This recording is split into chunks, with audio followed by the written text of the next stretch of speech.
This is an ad by BetterHelp. What's your perfect night? Is it curling up on the couch for a cozy, peaceful night in? Therapy can feel a bit like that, your comfort place where you replenish your energy. With BetterHelp, get matched with a therapist based on your needs, entirely online. It's convenient and suited to your schedule. Find comfort this season with BetterHelp. Visit BetterHelp.com to learn more and save 10% off your first month. That's BetterHelp, HELP.com. How do you feel when you switch to Geico and save on your car insurance? It's like going to work on Thursday morning and thinking to yourself, just one more day until Friday. But then somebody walks into the elevator and says, Happy Friday! Then you check your phone quickly and discover today is actually Friday. So yes, happy Friday, random stranger in the elevator. Happy Friday indeed. Yep, switching and saving with Geico feels just like that. Get more with Geico. Now, The Hunt Palmer Show. Boy, does it smell good. You're listening to The Hunt Palmer Show, brought to you by Rouse's Supermarkets on 104.5 ESPN, Baton Rouge. That's good. Live from the Mercedes-Benz of Baton Rouge studio, this is Hunt Palmer.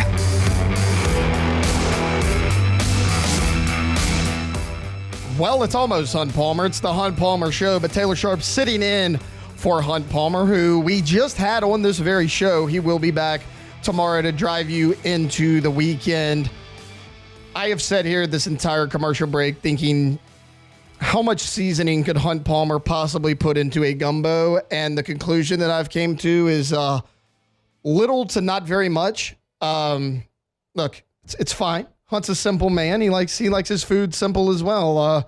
I feel like a lot of things that go into everyday gumbo would be far too spicy for our guy, Hunt Palmer. All right, look, we talked a lot of NFL and Saints in hour number one. We're going to shift our focus to college football here in hour two. And where I want to start is everyone's favorite topic, the transfer portal, because for the last 2 days, the transfer portal took off for the Christmas holidays as well. There's been very little news out of the portal, but what I wanted to look at was LSU's biggest remaining needs in the portal, because coming into the offseason, everyone said, hey, cornerback, tight end, O-line, edge rusher, and safety were probably the 5 positions of need. You've done a really good job filling most, not all, of those positions. Look at cornerback, you bring in Jakeem Jackson, you bring in Mansour Delane from Virginia Tech. You pair that with DJ Pickett, who's already practicing with the team in bowl practices. He looks like he's possibly a day one starter. Aiden Andine, who wound up being the highest rated cornerback in the state of Louisiana. You get Ashton Stamps back. You're going to be fine at the corner position. You bring in all this talent, and you have Corey Raymond back in the fold to coach these guys up and get back that DBU moniker that we all love to talk about, right? As far as tight end goes, I still think you need another tight end. Now, you bring in Bauer Sharp, Cousin Bauer is what I like to call him, over there from Oklahoma. Now, his numbers weren't eye-popping, but that was an offense that really struggled, especially in the passing game. He was actually the Sooners' leading receiver this past year. I think you need to add another tight end because you have Bauer Sharp and you have true freshman J.D. LaFleur coming in. That's essentially all you have. Now you have some walk-ons. You have Gabe Leonard. You have Giovanni Peterson, who both of those guys are probably going to play a lot in this bowl game, but you need another tight end. However, as far as an everyday starter, you may have found that guy in Bauer Sharp. So while it's important, I don't think it's at the top of your needs. You also need another offensive lineman. You did a really good job of bringing in Braylon Moore, the center from Virginia Tech. He was one of the hottest names in the transfer portal as far as offensive line. And look, speaking of Hunt Palmer, Hunt sent us a station survey, one Saints leaning, one LSU leaning. The LSU one was, who do you think the biggest transfer portal addition is for LSU this offseason? I went with Braylon Moore because of the flexibility I think it gives you on the offensive line. You put Braylon Moore at center, you put DJ Chester at guard, because I thought Chester improved a lot as far as technique, fundamentals, his blocking, but the snap infractions were just too much, and it did not really get better as the season goes along. And he was a guard coming into LSU. He didn't play a ton of center in high school. They moved him there because they saw some flashes in the offseason. They had a big hole to fill at center, and they plugged him in there. Braylon Moore has played center at a high level of college football for multiple years now. I think he slides in there to center. If Mabinga can continue to improve, you have him on one side, you have DJ Chester on the other, or can Carius Kern, can Solomon Thomas, can these guys come in? Now, both of them are projected more as a tackle, but they could always move into guard as well. I think you need a tackle as far as offensive line goes. There's a few names out there that we have looked at, and one of them, unfortunately, is trending elsewhere, and that would be Josh Thompson from Northwestern. He's a guy that has been a hot commodity. He's 6'5", he's 300 pounds. Brad Davis and this LSU staff haven't left a lot to the imagination. They have been after Josh Thompson from the get-go. Anytime I look at a guy, I don't care what they were ranked out of high school. I don't even care what their portal ranking is. I always look at their offer list. For Josh Thompson, LSU, Michigan, Michigan State, Ohio State, Tennessee were his top 5. That guy can play football on my team any day because all of those recruiting staffs are not wrong about this guy. It seems, though, that Josh Thompson is trending towards the Volunteers. It looks like he's going to go to Tennessee. But you had recently brought in another offensive lineman from Washington State, and I apologize. I am going to butcher his name. I'm going to do it the best I can. Fa'alili Fayamo, the big tackle from Washington State. Look, he's 6'5", he's 310 pounds. He's a guy that has played a lot of football for Washington State. He was the number 2 rated offensive tackle in this year's NCAA transfer portal. If the staff is looking to make a splash, literally there may not be a bigger splash than this guy right here. He just completed his redshirt junior campaign, so he's got 1 year of eligibility remaining. Again, a guy that has played a lot of football. You're losing 4 starters on that offensive line. Will Campbell, Garrett Dellinger, Miles Frazier, Emory Jones. All 4 of those players are gone. DJ Chester, the lone returning starter, probably not even going to play center. Paul Mabinga, he played the last 4 games for you, and while it was up and down, he got a little bit better as the season went along. But overall, you got about 2 guys that have played significant snaps, DJ Chester and Paul Mabinga. So even with Braylon Moore coming in, you need a tackle.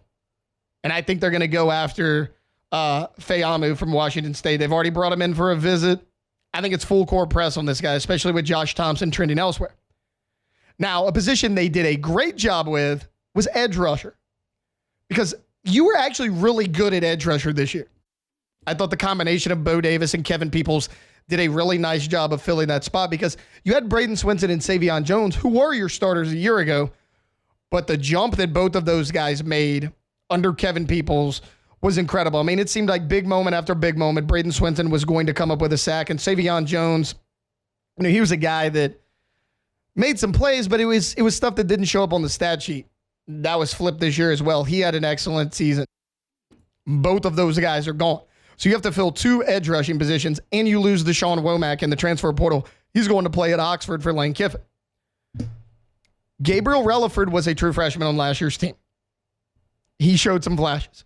So you have him back. That's 1 edge rusher. What does LSU do? They go get 3 experienced edge rushers. You get Jamari Butler from Nebraska, Jack Pyburn from Florida, who I really like. It's just, you have done such a good job on this coaching staff at filling your needs, doing whatever you can to fill the spot of the guys that when you have a big hole on this roster. The biggest hole remaining for the LSU Tigers, I believe, is the safety position. And honestly, guys, when you look at the transfer portal, there's not a ton of big-time safeties left. Because, again, we just talked about it, the edge rushers. Patrick Payton, Florida State. Jack Pyburn, Florida. Jamari Butler from Nebraska. You did a great job of filling a massive hole on your roster. Safety, you haven't done that yet. And when you look at the transfer portal, a lot of the top names have signed elsewhere. Dylan Thineman from Purdue was a guy that everybody wanted. Well, he's going to Oregon. Zachariah Poyser was a name we heard early on for LSU. They brought him in for multiple visits. He was a guy that was pretty high on their list. Last week, he decided he was going to sign with Miami. As far as guys that are still out there, there's not a ton for you. You do have Jalen Stroman from Virginia Tech. Look, there's familiarity there. His teammates already coming in. And look, he did not play a ton this past season, but he's played a lot of football for Virginia Tech. As a matter of fact, coming into the season, he was projected as a day 2 draft pick by Matt Zenit. So basically a second or a third round pick at the safety position. Again, he didn't play a lot this past season, but when he's been on the field, he's been a productive player for Virginia Tech. He's been there for 4 years. He's got a year of eligibility remaining. The other guy I want to look at is Jalen Catalon. And for LSU fans, you may remember that name. He was at Arkansas for a number of years. This will actually be Jalen Catalon's 7th season of college football. Needless to say, he's played a lot of games. He's played in 43 games. His biggest issue, along with Jalen Strumman, he's had multiple season-ending injuries.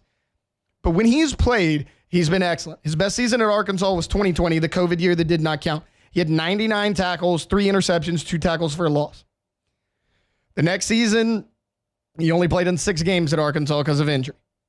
Then he went back to Arkansas again, only 1 game because of injury. Then he goes to Texas. Guess what? Another injury. But this past season, he was at UNLV. He had a full year of college under his belt. He didn't have one of those season-ending injuries like he had the past 2 years prior. He played in all 14 games, and in my opinion, he had the best year of his college career. 96 tackles, 5 tackles for a loss, 2 sacks, 5 interceptions. I always caution myself to get, fired up about these guys who can't seem to stay healthy. But with a guy like Catalon, who's played as much football as he possibly has, when he's on the field, he's just such a productive player. I mean, I read you the 2 seasons where he played double-digit games, 99 tackles, 96 tackles, and he combined for 8 interceptions in those 2 seasons. The guy can flat out play football, and he's done it at the SEC level because he was at Arkansas for 4 seasons. I think that's a guy LSU may look at. And look, is he going to be your everyday starter? I don't know with injury history like that. But look, you've moved JV and Toviano to safety. You still have Deshaun Spears. CJ Jim Coyley's coming in, the freshman from the recruiting class that LSU's really high on. He's got the frame to play right away. So, look, maybe this is going to be a safety by rotation type of deal. A guy we had heard about in recent weeks was Tawfiq Byard. He's a South Florida transfer. He had a really good career there. He announced that he's going to Colorado, which Deion Sanders, sure, that's fine. Choosing Colorado over LSU is wild to me. What a decision. But he's going to go play for the Buffaloes and Deion Sanders. So he's out of the boat as well. I mean, right now, again, there's not a ton of big-time names that haven't already signed elsewhere. I mean, we talked about Cole Wisniewski from North Dakota State, right? He was 6'4", 218. He was a guy we discussed. He's at Texas Tech. Devontae Smith left Alabama. He's going to Notre Dame. Jerron Manning, he was at Old Dominion. He's going to Mississippi State. Adrian Wilson was a guy we talked about from Washington State. He's at Arizona State. You get the point. Devin Turner from Northwestern. He's at Baylor. You're kind of at the bottom of the barrel right now. But I got to tell you, you could do a lot worse than Jalen Catalon. I know that the injury history is quite extensive, but when he's been on the field, he's been a productive player. And maybe LSU is playing the long game, though. That's another possibility. Maybe they're waiting for a guy that is currently in the college football playoff. His team hasn't been eliminated yet. They want to see what they do after the season. You also have the spring window coming up for the transfer portal. Maybe there's a guy they're waiting on. Whether they're waiting on him, they're trying to get one of the guys out of the portal, you got to do something because you have to fill that massive hole in your roster right now. All right, look, we're going to take a quick timeout. When we get back on the other side of this break, we're going to be joined by the voice of the LSU Tigers, Mr. Chris Blair. We'll talk to him about LSU basketball. We'll preview the Texas Bowl. That's all coming up here on the Hunt Palmer Show, 104.5 ESPN Baton Rouge. The Hunt Palmer Show. Highland Insurance Group, HighlandIG.com is the website. Property and casualty or group employee benefits. Your one-stop shop for all things insurance is, of course, the Highland Insurance Group. If you're a business owner and you don't have a great relationship with your insurance broker, they're just the guy who came with the lowest premium number. That's one way to handle it, but it might not be the best way, especially when something happens. Whether it's a hurricane or a car accident or a cyber breach or a lawsuit or an injury. When that happens, you're going to need your insurance to respond. And if you only have the insurance in place because it was the cheapest one, it may not. Jonathan Carver and his team can be a trusted advisor and a part of your team as a business to make sure that your business continues to run even if the event happens. Give them a call.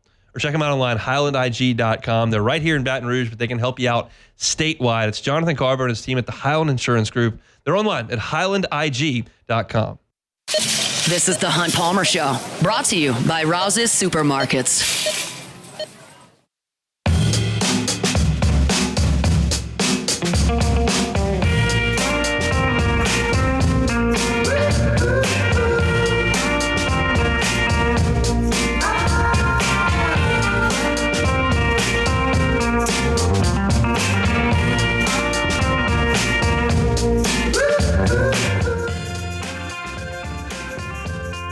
Welcome back into a Thursday edition of the Hunt Palmer Show. Having a little bit of trouble getting in touch with our guy Chris Blair. We're going to keep trying him, but look, we'll move into the college football playoff as far as biggest takeaways from round one. I know a lot of people were disappointed and said, hey, there were so many blowouts in round one of the college football playoff. I'm tired of it. They put the wrong teams in. This is not a competitive product. Guys, it's kind of always been like that, right? I mean, you go back and look throughout the history of the college football playoff, and what have we seen? It's really the top three teams, and you've always struggled as to who that fourth team is going to be. And you expand a field like that to 12 teams, stuff like that's going to happen. It's why I initially had pushback saying, hey, 12 might be too many. You had trouble with 4 teams and that 4th team being competitive. Now, I have since jumped on board, and I am all for this 12-team playoff, but you have to understand that while there is parity in college football, a gap between the top 4 teams and the 12 team is still quite large. I mean, that's something that we're never going to get past, right? So as far as the round one games go, here's something I came away with. And this goes to the rest of the college football playoff as well, like round one and moving forward. The teams that run the ball and play good defense are going to win it all this year. Look at what happened in round one. Everyone thought Ohio State and Tennessee were probably the most evenly matched teams in the field. And it makes sense, right? It's the 8-9 game. Ohio State went in there with Travion Henderson and Quinshon Judkins and ran it right down Tennessee's throat. Texas and Clemson. Clemson actually scores first in that game to go up 7-0. What happens? They couldn't run the ball, and they have been notorious at not being able to stop the run all year long. Quintravian Wisner, Jaden Blue for Texas, they went in there, and what happened? They ran it down Clemson's throat. Penn State, same thing. Now, Penn State jumped on SMU early because of the 2 pick sixes thrown by Kevin Jennings. Jennings was rattled in that game. I was very surprised they did not go to Preston Stone earlier in that game because, look, I get it. Kevin Jennings earned the right to start that game. He beat out Preston Stone. He had played better all year long. First off, I thought you put Preston Stone on a little bit of a too short of a leash this year. I mean, you pulled him after 3 games. You were still winning those games. And Preston Stone has played a lot of football. He's been in a lot of hostile environments. Now, obviously, he's never been into a college football playoff, but got a young quarterback in Kevin Jennings. I'm surprised you didn't try to give Penn State a different look. But whatever. When Penn State got that lead, the reason SMU was never able to catch up is because they couldn't stop Penn State's ability to run the football with Nick Singleton. I mean, that's look, you can go to Notre Dame. Talked about it, the Cignetti offense. It's the spread offense, one of the few spread offenses, true spread offenses in this college football playoff. Notre Dame jumped on them, and I get it. Notre Dame won by 10 points. The game was 27-3 late in that game. That game was far worse than the 10-point margin of victory that it looked like. Notre Dame dominated that game from start to finish, and it's because they were physical up front, they wanted the line of scrimmage, and they were able to run the football. Like when somebody asks, okay, well, which team were you the most impressed with as far as week one? To me, it has to be the Ohio State Buckeyes. Because again, what I mentioned just a second ago, it was the 8-9 matchup with them in Tennessee. I mean, Tennessee brought a lot of fans into that horseshoe, and Tennessee's defense had been so good all season long, it did not matter. Because you had a veteran quarterback in Will Howard, who I have been a big critic of Will Howard. I think at times he's been a little overhyped and he's been inconsistent. The last month of the season, Ohio State fans cannot ask anything else of Will Howard. He has been that good.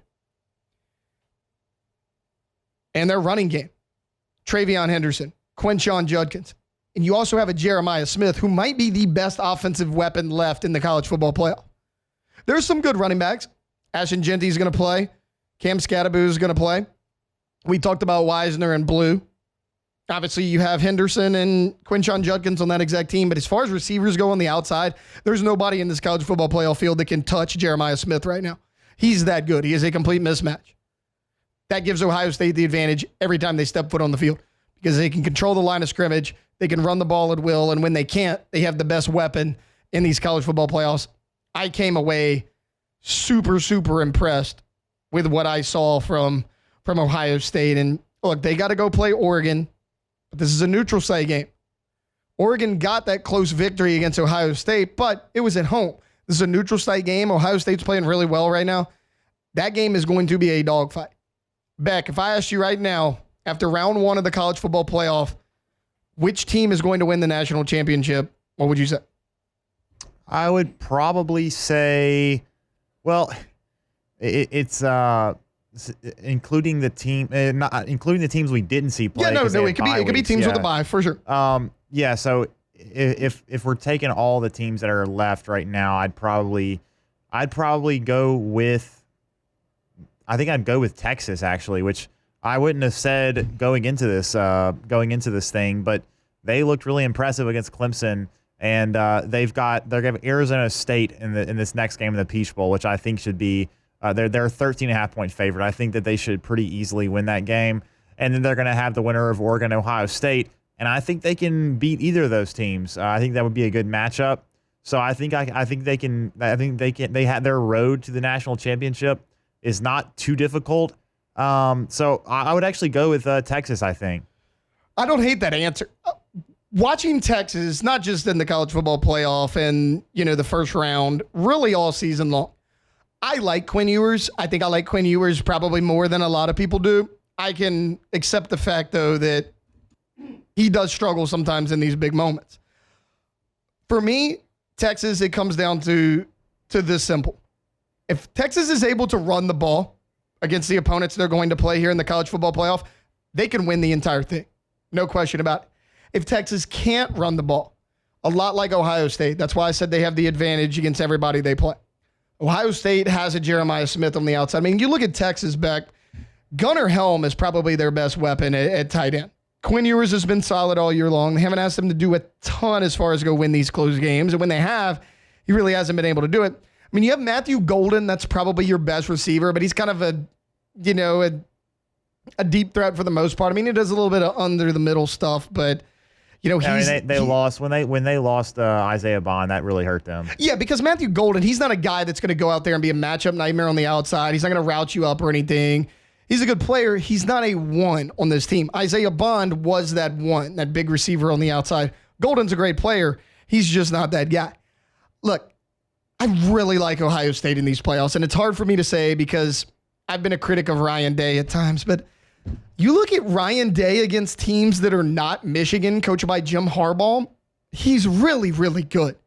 And yes, they lost to Michigan again this year, but Michigan threw everything they had at Ohio State. That was their Super Bowl this year because they knew they weren't going to do anything as far as postseason. Ohio State is a team from the start of the year till now has taken a big jump, in my opinion. I had a lot of question marks about them. I frankly did not think Will Howard was a good enough quarterback to win the national championship. I think I'm wrong on that, though. I think that the last month of the season, he's looked really good. I like the winner of Ohio State, Oregon to at least play for that national championship because I really like Dan Lanning. If Kirby Smart is not the best coach in the college football playoff, it might be Dan Lanning. I think he's been excellent. That defense is phenomenal.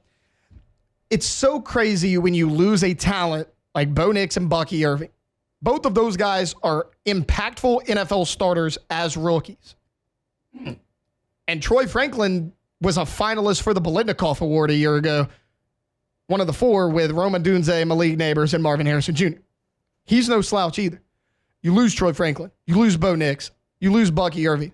And you're probably a better football team this year than you were a year ago.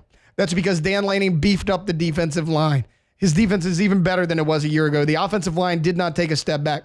And you had Jordan James a year ago who spelled Bucky Irving. When Irving got tired, they would put in Jordan James. There wasn't a huge drop-off.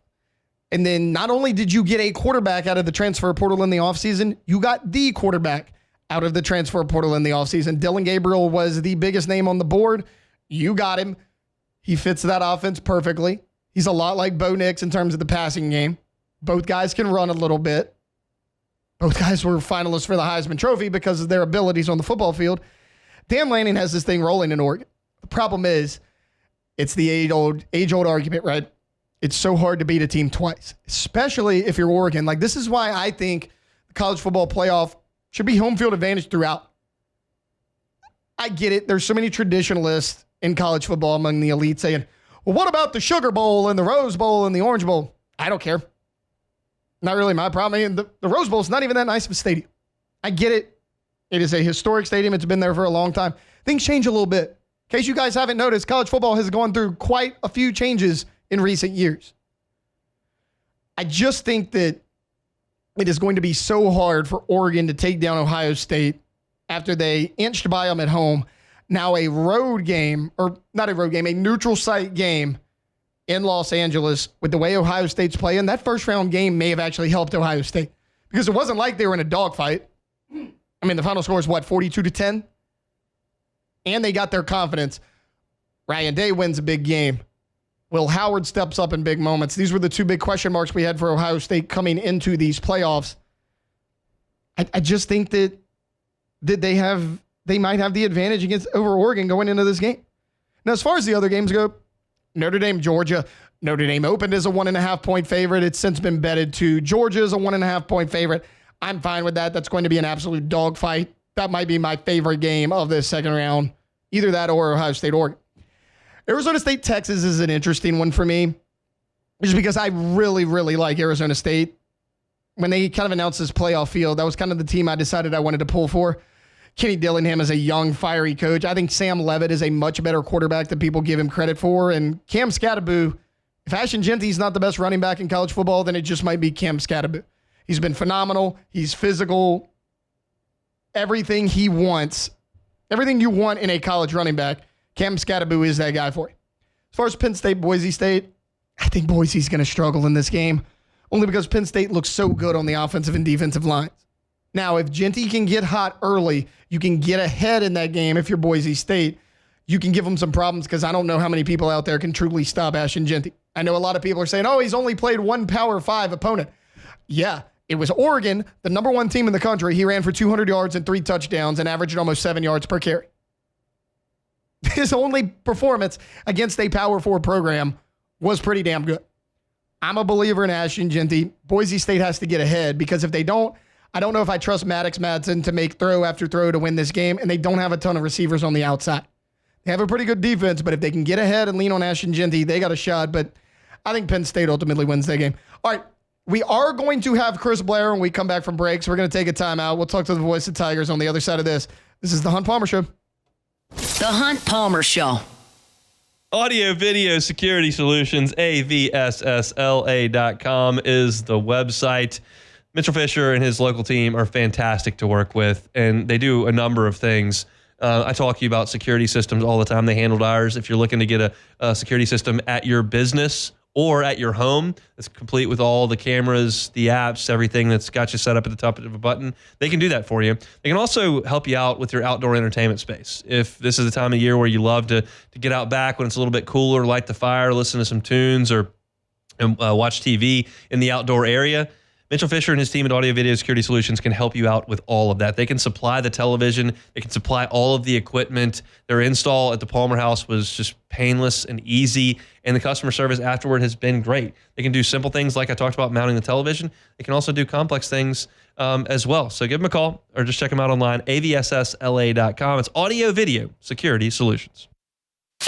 You're listening to The Hunt Palmer Show, brought to you by Rouse's Supermarkets.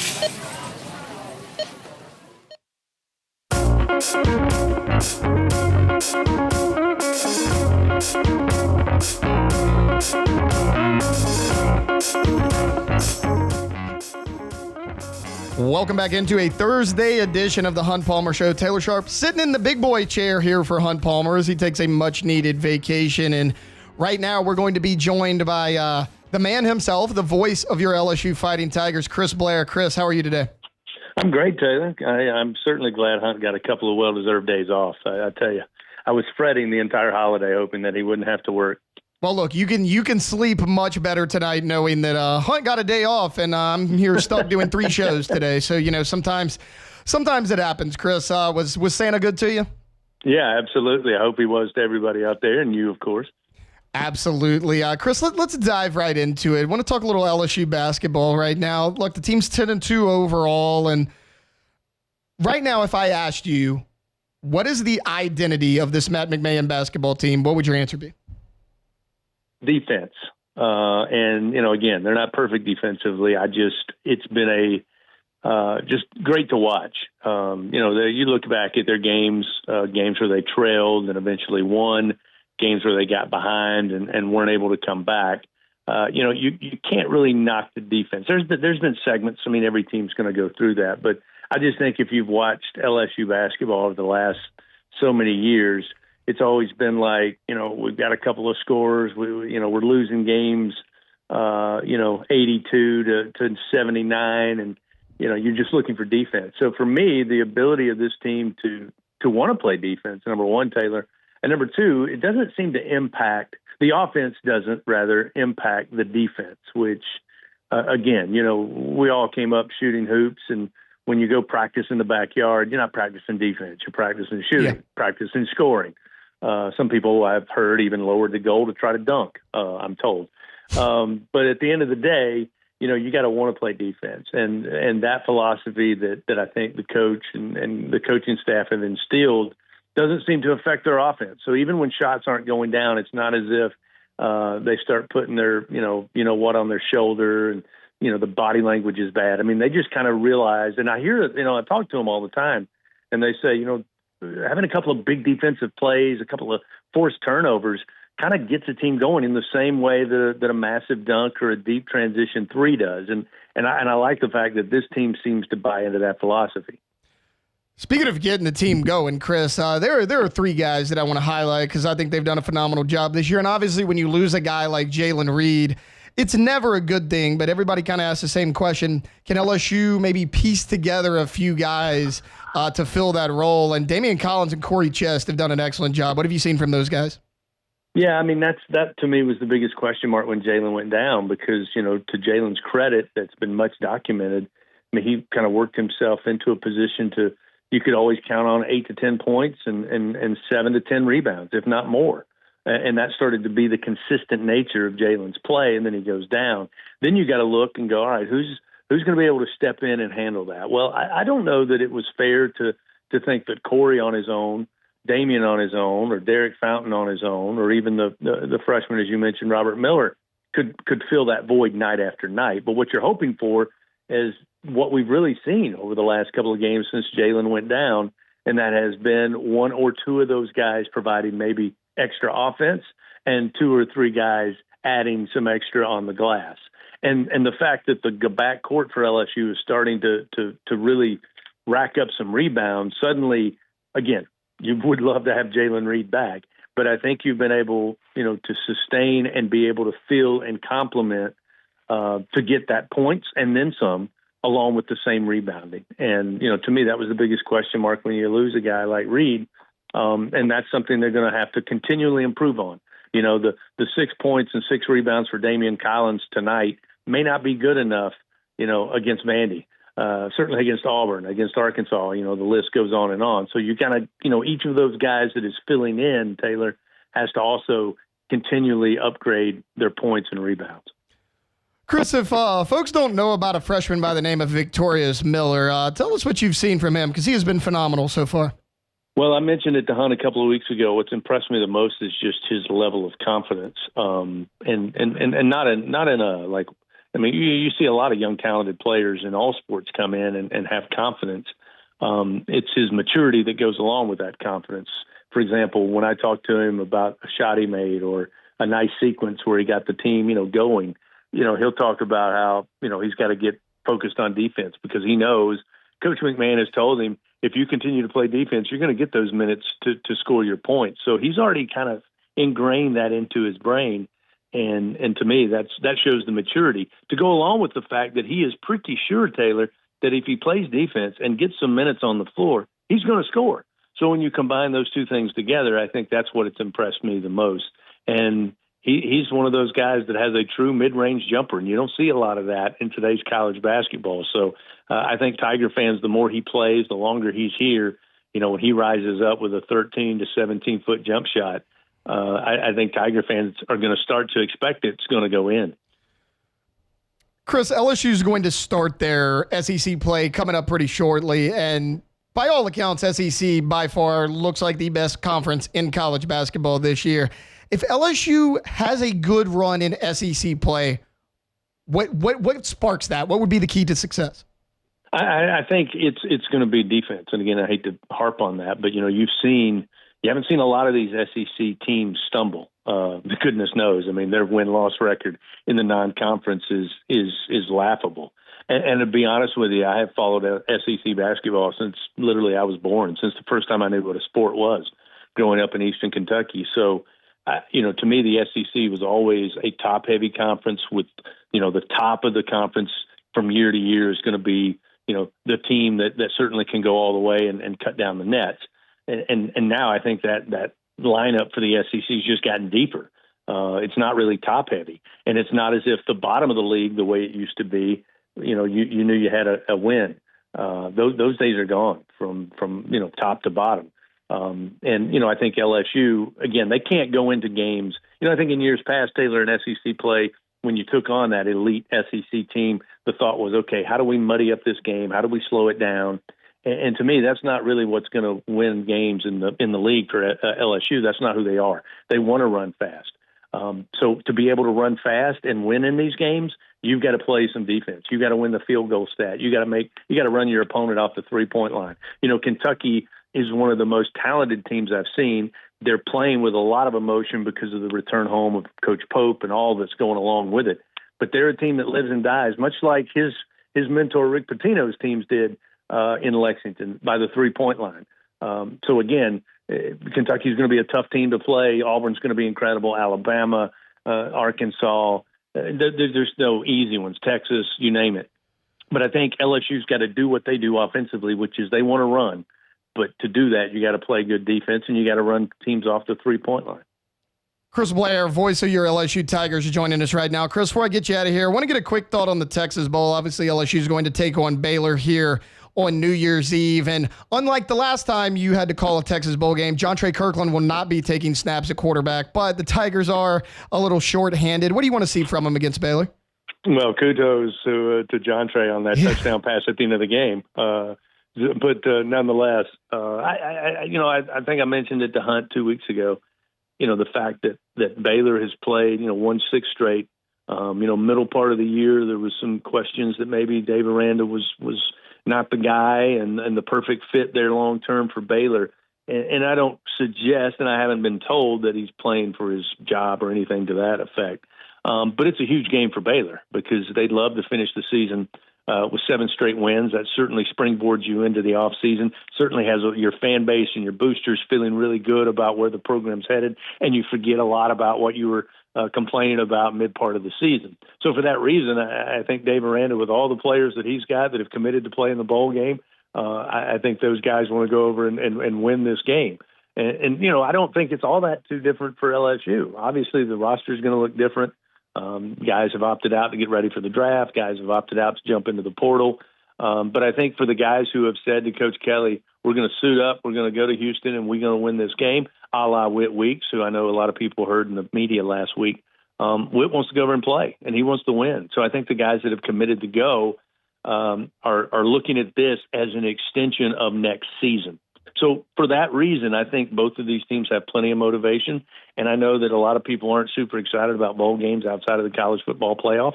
I would argue these two teams are setting up for what I think will be one of the more entertaining bowl games if you just love the sport of college football. And they certainly will be better, I think, than what we saw in the first weekend of the college football playoff. Yeah, absolutely. Chris, I have kept you way longer than I meant to. I know you are a busy, busy man. Thank you so much for hopping on with us today. Well, that's you don't need to apologize to me. I'm the one that showed up late, so that's the least I could do. All right, Chris, you have a good one. Look, we'll talk soon.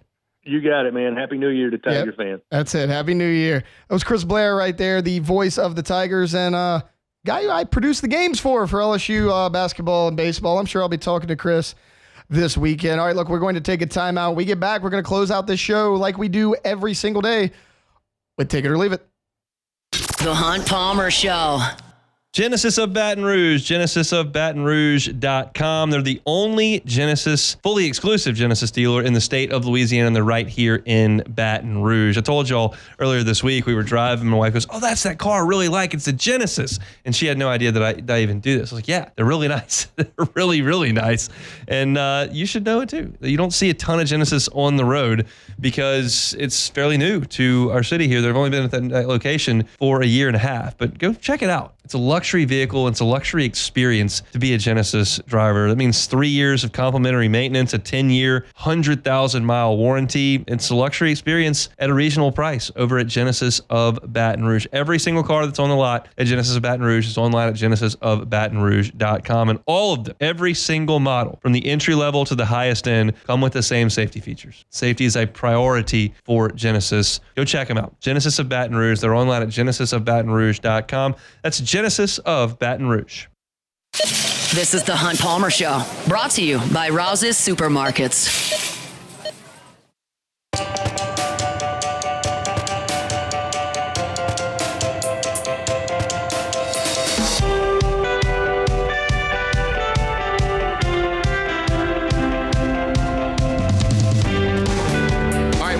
To the final segment of the Hunt Palmer Show. Taylor Sharp sitting in for Hunt Palmer. I've been with you for the past 2 hours, and we've had a heck of a time. Hunt will be back tomorrow, but right now, let's do it like we do every day with a little take it or leave it. Beck, kick us off.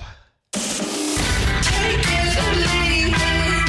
it or leave it. Take it or leave it. Today's hottest stories in sports, news, and sometimes even Hunt's life. The question is, will he take them or leave them?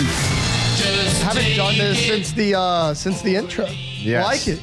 I like the Patrick Star drop in there. That's absolutely. good. That's a good one. I made sure that was included in the production. But guys, yeah, shout out to our production people for getting that one done for us. But first one here, working the day after Christmas. Take it or leave it. Well, I guess I got to take it because we are all here, right? And look, Beck's going to be a trooper with me.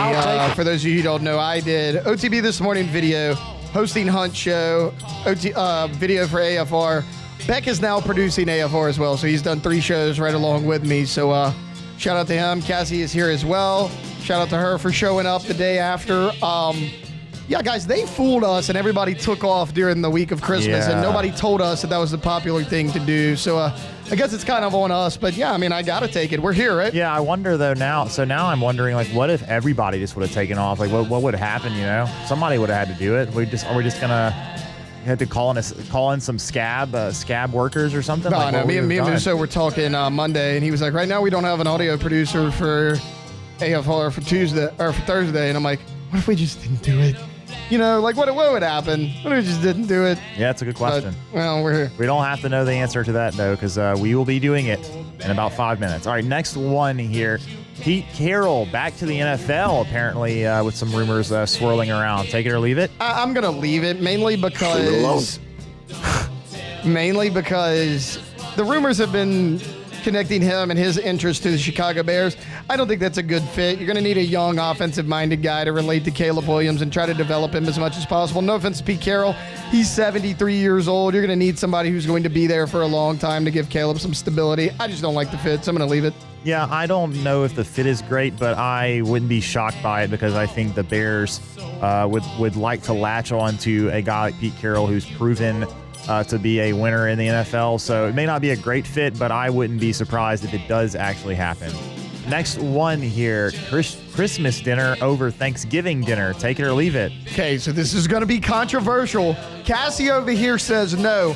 I'm taking it. Christmas dinner is better than Thanksgiving dinner, and I'm going to explain why.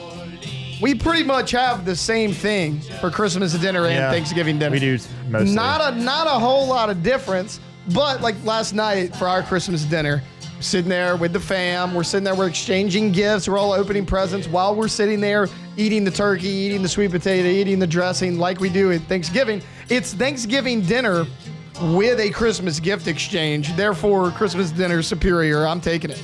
Yeah, my family as well does pretty much the same dinner that we do for Thanksgiving. However, I will say that I don't think everybody does that. So in our circumstance, I would say Christmas dinner over Thanksgiving dinner. But in some regard, there may be people who don't do the same thing. So maybe it's not as good for them. But I mean, yeah, I'm with you on it. Cassie, why do you hate Christmas? I don't hate Christmas. I just like Thanksgiving dinner better. Why? We don't do the same. There you go. What y'all do last night? Well, we went to my grandma's and we don't have like a big whole dinner. Okay. It's usually just like a honey baked ham and a couple of sides. I had a ham last night. It was phenomenal. Yeah, but it's not the same as Thanksgiving. Thanksgiving, you got the whole turkey, the mashed potatoes, mac and cheese. the green bean casserole. I think I had all you of got this so yesterday. much I think more. I had all of this yesterday. Yes, I know, Taylor, but that's what I was saying. Not Like, everybody. I didn't have it not all everybody's yesterday. got the same thing, man. That's the only problem with that. But it's okay. We'll move on. Yeah, what we got next? The Steelers lost their third game in 11 days, and changes are expected to be made. The Steelers should bench Russell Wilson. Take it or leave it. I'm going to leave it. Their other option is Justin Fields, who I think played a little bit over his head. I don't think Justin Fields is a great quarterback. I don't know how much more clear I can make that at this point. I've said it ad nauseum, but what did we really expect from Russell Wilson? I think Russell Wilson has played a little bit above of what I thought he was going to be. I think Russell Wilson has exceeded my expectations. There were people league-wide that thought his career was over after the disaster that was his time with the Denver Broncos. Look, they're 10-6. They've already clinched a playoff spot. This team is going to be fine. You cannot make a move right now. Look, they said changes are coming. I think it's more defensive personnel. I think it's going to be a little bit more on the offensive line to help out Najee Harris and Jalen Warren. You can't make a quarterback change with one game to go before the playoffs. No, I'm leaving it. All right, last one. We just got a minute left here. LSU cornerback signing DJ Pickett is already with the team and is participating in practice at the for bowl preparation. Pickett is a day one starter at LSU. Take it or leave it. I'm going to take it. I'll take it.